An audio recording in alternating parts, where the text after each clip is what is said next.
Hello, good morning, and the heat is on. Yeah, it is Wednesday the 29th of July, bloody hell. And yeah, as well as Instagram and TikTok, now going over to YouTube. And basically, I try and look at society. Is it doing its job? Is it objective? Is it fair? Is it balanced? But does it put it on the causes, as well as the presence and consequences?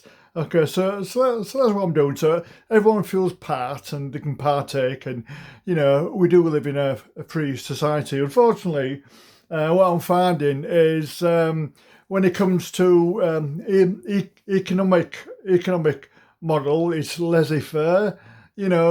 Big massive corporations bloody crush people's workers' rights, and a system increasing with an elite in the ivory towers.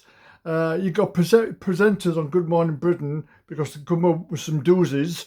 Multimillionaires. So how can they relate to people like us? They can't.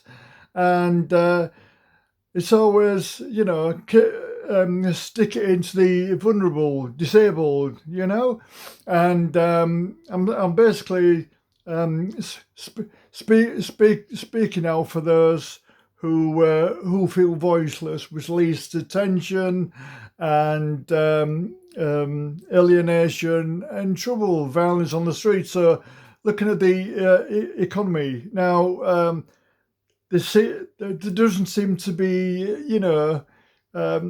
among the presenters, it's usually tax and whatever, tax more, tax, get rid of tax, and let there be low pay, 0 hour contracts, and if people aren't making decent money, they're having to work 2 or 3 jobs, which is putting incredible pressure on the family, which is leading to breakup of the family.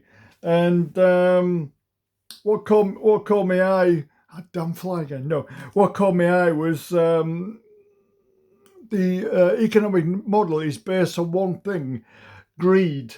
Yeah, and I was mentioned in Wall Street, but it's got worse. There was a survey last year that said our system, the disparity in wealth, is 8 times worse than the Roman period, Roman time era.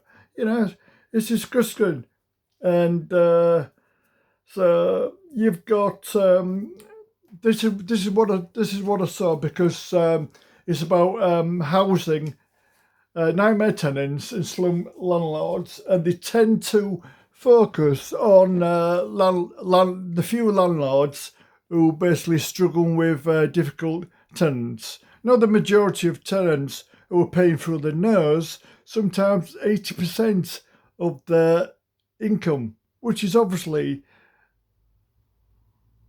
kills hope. It's not bearable. you know. Right, so we'll have a look at this and see what you think. So this is Nightmare Tenants and Slum Landlords, right, on 5 star. I hope you enjoy. To the landlords facing financial ruin from Cat urine, feces, disgraceful. I feel violated, that's how I feel. In this episode, we revisit some of the most extreme stories. Thank you for start having a pop at me, darling. Yeah, get me out my face. You're a nasty, unpleasant little lady. We find out what happened next. You owe now over 30,000. I will never forget that somebody could do that.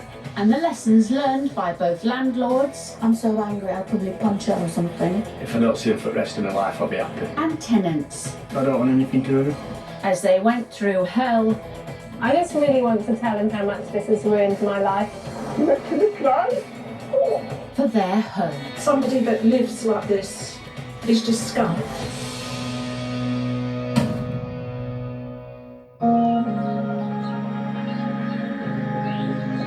The number of tenants falling into rent arrears has doubled in the last 6 years. For a landlord, when those tenants are also living in your old family home, it's a whole lot worse. as one West Yorkshireman found out.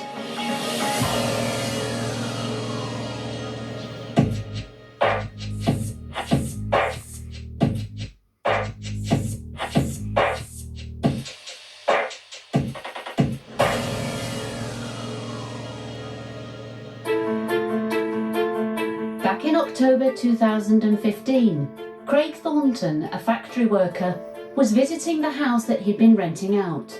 It had been in his family for 3 generations. Craig inherited the house when his granddad died 2 years ago. It's where my grandma and granddad live, and I live with them. I'm emotionally attached to it. It's not just a property, it's my grandma and granddad's still. I still call it grandma and granddad's. I don't call it my house, it's still theirs. Craig was a very likeable guy from the outset. He was a local lad, so I felt I had a bit of connection with Craig in that respect. So I was really wanting to help this guy. For Craig, getting a tenant who would look after the property was vital. This is back. So Craig chose to rent the house to someone he thought he could trust, a man who used to work with his mum in the local chip shop.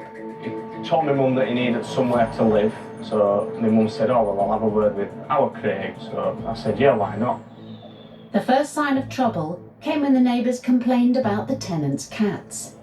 I noticed that it was smelling a bit, and I just said, look, get it tidied, and he said he would, and then he obviously hasn't. After 3 months, things took a more serious turn when the tenant lost his job and stopped paying the rent. £1,800 down, Craig called in Chris Sharp from the landlord group for help.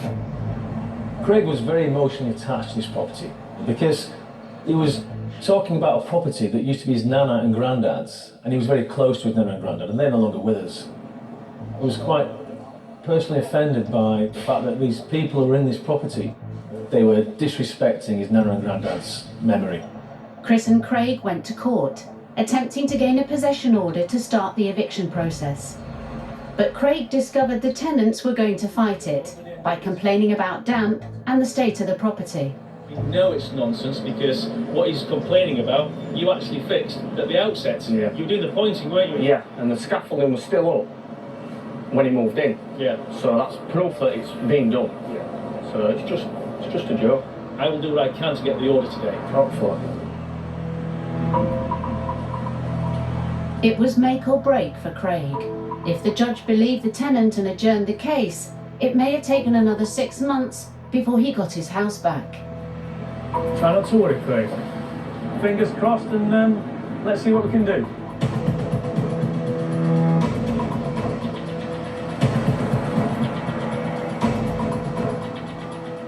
Just a few minutes later, and the hearing was over.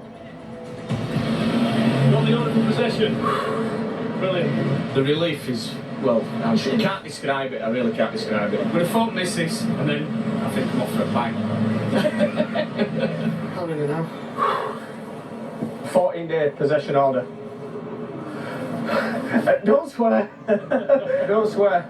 But he didn't even turn up. He didn't turn up.